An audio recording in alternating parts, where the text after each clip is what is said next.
తగ్గిపోతుంది అత్తయ్య.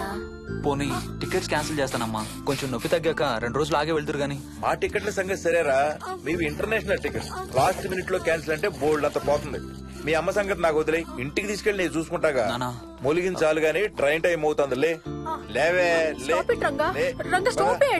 అసలు నువ్వు రాత్రిపూట నడవకుండా మంచానికి గొలుసులేసి కట్టేయాలి. పగలబండి కాబట్టి సరిపోయింది. అదే ఏ రాత్రి ట్రైన్ అయితే బెర్త దిగి ఎటో పోయేదానివి, ఏ తలుపో తీసుంటే గోవిందా గోవిందా. అబ్బా నువ్వు ఊరుకోనన్నా, అసలే అమ్మ నొప్పితో బాధపడుతుంటే.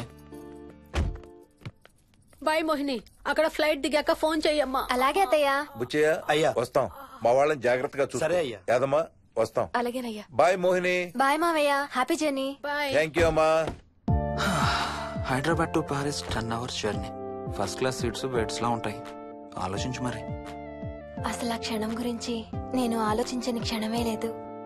ఆ బెడ్స్ లాంటి సీట్స్ మీద నువ్వు నేను, అబ్బా తలుచుకుంటే నా ఒళ్ళంతా వేడెక్కిపోతుంది. ఏంటంటే కావాలంటే ఒక్కసారి టచ్ చేసి చూడు. ఇప్పుడా? ఇప్పుడే. టచ్ తో ఆగలేనేమో. అయితే మానే.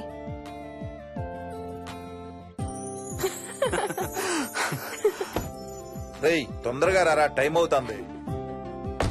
సరే వెళ్ళు, నేను ప్యాకింగ్ స్టార్ట్ చేయాలి. ఇవాళ ఏం కలరు? Stop it Harsha. రోజు పొద్దున్న ఏం తింటావు? ఇడ్లీ. రోజు ఇడ్లీనా? ఇంకేం తినవా? అవును డాక్టర్, ఎప్పుడు ఇడ్లీయే కావాలంటాడు. అప్పుడప్పుడు కాన్ఫ్లెక్స్ తింటాడు. ఇటు తిరగమ్మా. రోజు పాలు తాగుతావా? పాలంటే నాకు ఇష్టం లేదు. పెరుగన్నా తింటావా? పెరుగు కూడా నాకు ఇష్టం లేదు.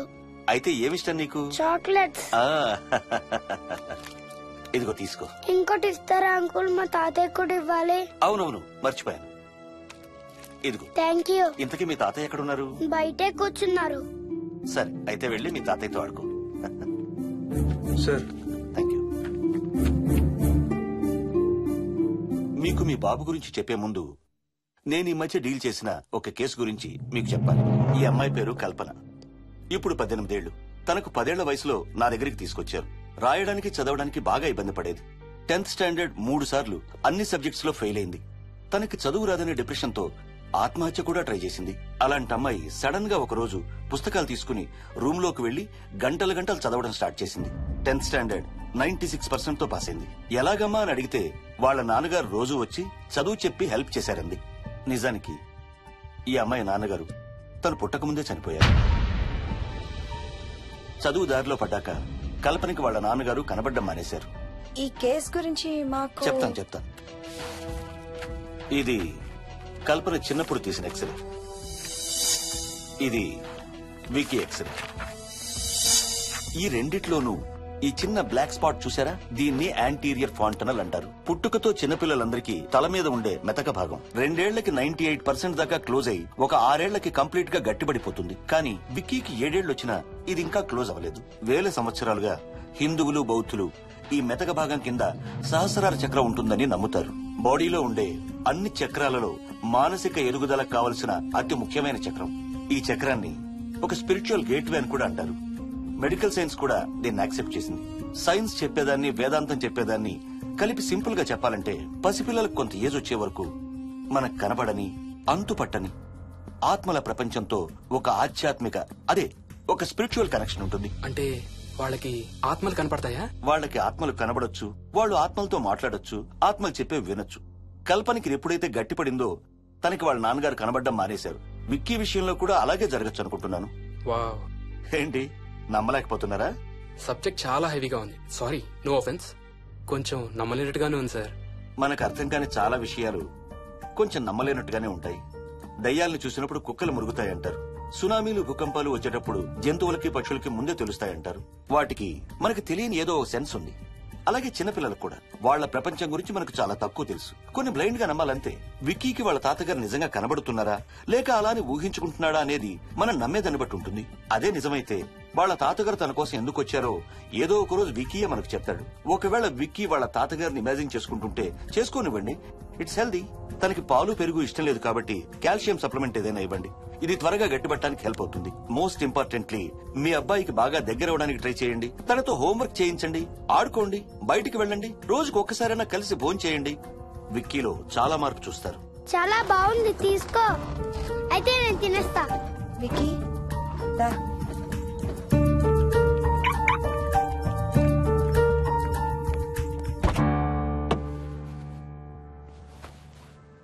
Wiki listen to me carefully. ఇక నుంచి అన్ని ఆటలు మన ఇద్దరమే ఆడుకుందాం. నీకెప్పుడు ఆడుకోవాలనిపించినా నన్ను పిలు, నేనొచ్చి నీతో ఆడతాను. తాతతో గాని రాజుతో గాని ఆడుకోవటం మానేయాలి, అర్థమైందా? తాత అంటే నాకు చాలా ఇష్టం డాడీ. తాత చచ్చిపోయాడు, ఈ లోకంలో లేడు. నువ్వు పుట్టక ముందే చచ్చిపోయాడు, అర్థమైందా?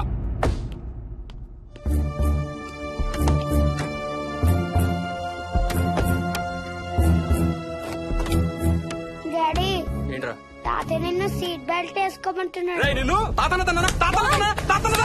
Stop it. వాడితో డీల్ చేసే విధానం అది కాదు. కార్తీ ఇవ్వు, వాడికి బాగా గారం ఇవ్వు, తర్వాత ఏడుస్తావు నువ్వే.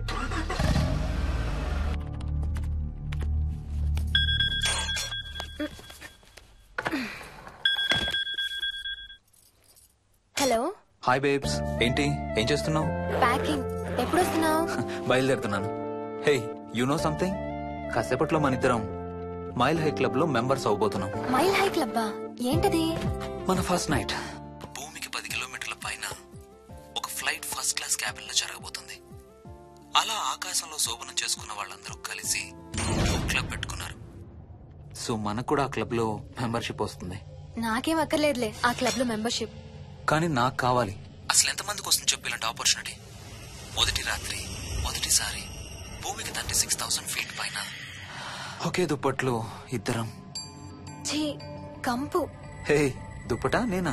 అది కాదు, ఇంట్లో మళ్ళీ ఆ మందు కంపు వస్తుంది. అసలు మా ఎవరికి రాని కంపు నీకెలా వస్తుంది? ఓహో, మర్చిపోయాను, నీ చాలా సెన్సిటివ్ ముక్కు కదా. చాలే ఆపు, తొందరగా బయలుదేరు. ఏ హర్ష, ఆ, ఎన్నింటికి రా ఫ్లైట్? నైట్ 11:30కి రా. Honeymoon in Paris, you lucky bugger. All the best. Thank you రా. ఆల్ ది బెస్ట్ రా. రే, థ్యాంక్స్ రా. రే, డౌట్లు ఏమైనా వస్తే ఫోన్ చెయ్యి. ఏం డౌట్లు?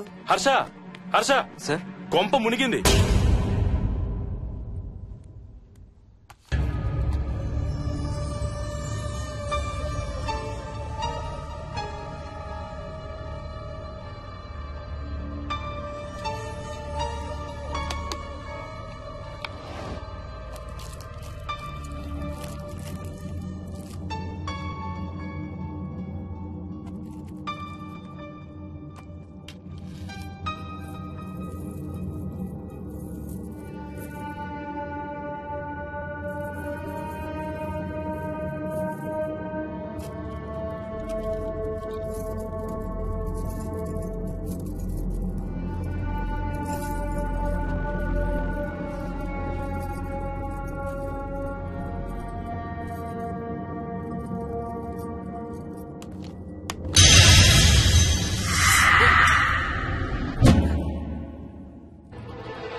Please try to understand sir. It's my honeymoon.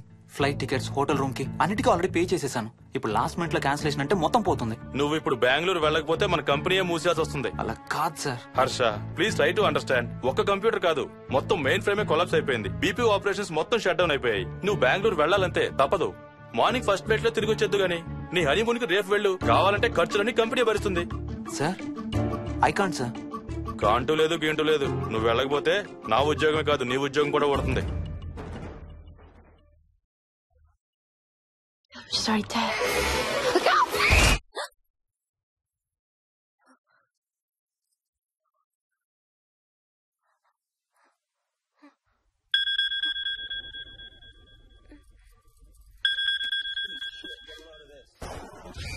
Hi.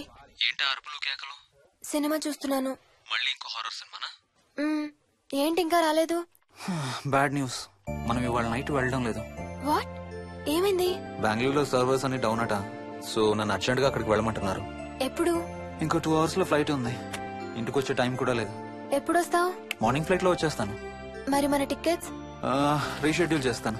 రేపు ప్యారిస్ కి ఫ్లైట్ లేదు, ఎల్లుండి ఉంది. అబ్బా, ఆ మైల్ హై క్లబ్ లో ఈ రాత్రికి మెంబర్ అయిపోవచ్చని ఎంత ఎక్స్పెక్ట్ చేశానో తెలుసా? హే, డోంట్ వరీ స్వీటీ. ఏముంది, ఎల్లుండి నైట్ మెంబర్స్ అవుదాం. ఇవాళ నీ కోసం నీ ఫేవరెట్ కలర్ బ్లాక్ వేసుకున్నాను తెలుసా? ఏ, అసలే చిరాగ్గా ఉన్నాను, ఇంకా ఉడికించు. Okay baby, I have to go. Sorry, ఒక్కదాన్ని వదిలేసి వెళ్తున్నాను. తొందరగా వచ్చే. నువ్వు మార్నింగ్ లేచేసరికి వచ్చేస్తాను. Okay, love you. Love you, bye.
Hello.